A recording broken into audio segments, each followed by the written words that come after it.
Good morning. Welcome to week 13. I wanted to start with this webpage for Visit California in a follow-up to the conversation we had last week around tourism. I actually saw a commercial and I started looking for it on YouTube and I couldn't find it, but I did look at Visit California.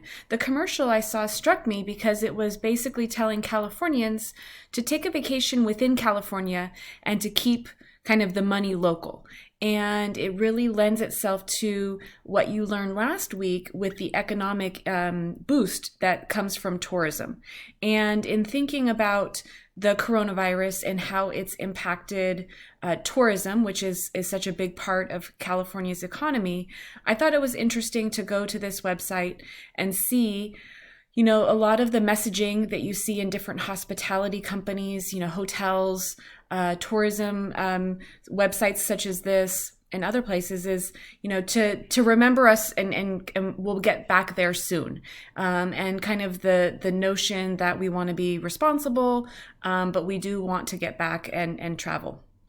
This week's conversation is around recreation and some of the items that we have been able to do in abundance during coronavirus and some that we have not. So recreation takes a lot of different forms. And so seeing that outdoor activities have been deemed or perceived much more safe than indoor, and large gatherings are discouraged, it lends, this picture, right, of a surfer, and certainly people flocking to beaches and taking walks and trying to be in the outdoors is definitely what this is about.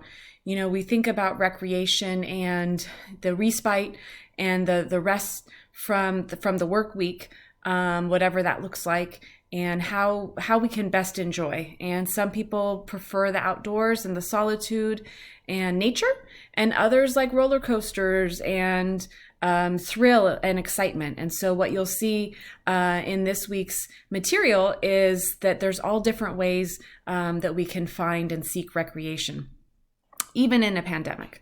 The other part of this is club management and how clubs can be similar to hotels, but also have that recreation component. So I hope that you enjoy this week's information, and I look forward to hearing any questions that you might have and learning with you as we go.